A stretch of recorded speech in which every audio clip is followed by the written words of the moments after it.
एका बाजूला सुप्रिया सुळे, रवींद्र धंगेकर अर्ज भरण्यासाठी निघाले, तर दुसऱ्या बाजूला हात जोडून मी विनंती करते, मला काही मिळवायचं नाही, मला कशाची कमी नाही.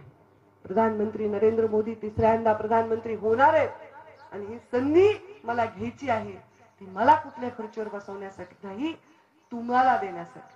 असे किती या राज्यामध्ये उमेदवार असतील, विचार करा, ज्यांना मत देण्याने त्या जिल्ह्याला प्रतिष्ठा मिळणार आहे, त्या मतदाराला प्रतिष्ठा. तुम्ही या जिल्ह्याच्या बाहेर जा, तुम्ही कोणत्याही जातीचे असा, तुम्हाला नुसतं पंकजा मुंडे सांगलं तरी पुरेसं आहे. तुम्हाला त्याची फार मोठी ओळख द्यायची गरज नाही. मी या जिल्ह्यामध्ये ज्यांना 5,09,000 मतं मिळाले त्यांनी काय केले हे विचारण्यापेक्षा हे सांगेन की 5 वर्ष मी इलेक्शन मध्ये पडल्यानंतर कोविड मध्ये एकेका माणसाचा जीव वाचवण्यासाठी आमचा जीव धोक्यात घातलाय. प्रीतमताईंनी स्वतःचा जीव धोक्यात घातलाय. त्या प्रत्येक आयसीयू मध्ये जाऊन त्यांनी पेशंटला भेटी दिल्या. यूपी असेल, मध्य प्रदेश असेल, बिहार असेल, दिल्ली असेल, कुठेही या महाराष्ट्रातला पेशंट होता, कोणत्याही जातीचा होता, तो हक्काने मला फोन करायचा. कारण राष्ट्रीय पातळीवर काम करण्याचा फायदा हा आहे की मी कुठेही तुमची देशामध्ये मदत करू शकतो. आणि म्हणून तुम्ही सर्वांनी या निवडणुकीमध्ये विचार करायचा आहे. तुमच्या मागणीची सन्मान मी केलाच आहे, नेहमीच करत राहील. आणि ती मागणी पूर्ण होण्याची निवडणूक विधानसभा आहे.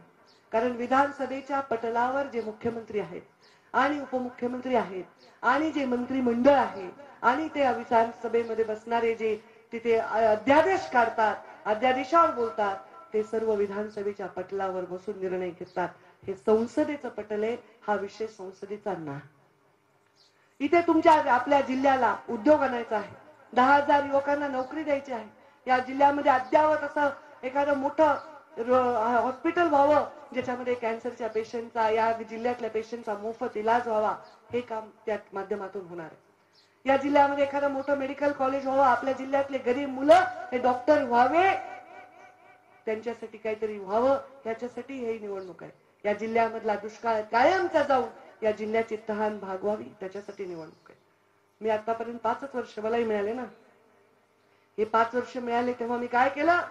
हे 5 वर्ष जेव्हा मला मिळाले तेव्हा मी मशागत केली या जिल्ह्याची, की पुढचा विकास जर आपल्याला पाहिजे असेल तर आपल्याला, जसं आपल्याला शेती करायची असेल, आपल्याला काही बी बियाणं टाकायचं असते, शेतीमध्ये पेरायचं असते, तर आपण आधी शेतीची जमीन साफ करून घेतो, त्याची मशागत करतो आणि मग पावसाकडे डोळे लावून बसतो आणि मग पाऊस पडल्यानंतर आपण आपल्या पेरणीला सुरुवात करतो. तसंच माझ्या जिल्ह्याला विकासाच्या एका उंचीवर नेण्यासाठी माझ्या जिल्ह्याकडे काहीच नव्हतं. ना रेल्वे होती, ना महामार्ग होते, ना छोटे रस्ते होते, ना पाणी होतं. अशा वेळी हे रस्ते पूर्ण करणं, हे रस्ते गावागावापर्यंत मुख्यमंत्री ग्राम सडक योजनेने मार्गापर्यंत जोडणं, गावागावापर्यंत विकासासाठी रस्त्या करणं, हे काम मी आधी करून घेतलं. रेल्वेचं काम आधी करून घेतलं. आता अमळनेरपर्यंत रेल्वे रोज आहे आणि पुढच्या 6-8 महिन्यामध्ये, या वर्षभरामध्ये परळीपर्यंत रेल्वे जाईल. मग हे सगळं काम मी जे करून घेतलंय, हे काम ही मशागत आहे. माझी इच्छा होती या जिल्ह्यामध्ये मोठा उद्योग आला. नावाने ओळखणारे मोठे मोठे उद्योगपती मला आहेत. म्हणजे अगदी मुकेश अंबानी जरी कुठे भेटले, कैसी हो पंकजा, असं मला विचारतात. आणि मुंडे साहेब की बहुत याद आती, असंही म्हणतात. त्यांना मी म्हणू शकले की मला एखादा उद्योग या माझ्या जिल्ह्यामध्ये टाकायचा आहे. कोणी असेल या जिल्ह्यात, देशातले अंबानी, अदानी, टाटा, बिर्ला, कोणालाही या जिल्ह्यामध्ये कुठलेही इन्फ्रास्ट्रक्चर नव्हते जे आता आपण तयार केले. रेल्वे आली, महामार्ग आले, आता या जिल्ह्यामध्ये मोठा उद्योग येईल, या जिल्ह्याचा चेहरा मोहरा बदलेल. गरीब माणूस असेल ना, अज्ञानी माणूस असेल ना, त्याला कुठेतरी त्याचा प्रभावित करणं, त्याच्या मानसिकतेवर परिणाम करणं सोपं जातं. पण जर इथे माझ्या माणसाचं पोट भरलेलं असेल, त्याला रोजगार असेल, त्याला शिक्षण असेल, त्याला पोषण असेल, तर त्या माणसाला पाण्यात जशी काठी मारली ना, तसे लोक परत ते पाणी सरळ होतं. तसंच माझे लोक परत एक यावे, ही माझी ईश्वर चरणी प्रार्थना आहे, महादेवाच्या चरणी. म्हणून आपल्या सर्वांना बांधणारे धागा बनायची गरज आहे. आपल्याला कापणारी कात्री बनणारी मी नव्हे. आपण सर्व विचार आहे. इथे प्रौढ लोकांची संख्या जास्त आहे, कारण युवकांच्या मनात वेगळं काहीतरी चाललं असेल. पण हे प्रौढ लोक शहाणे लोक आहेत. त्यांनी अनेक उन्हाळे पावसाळे बघितले.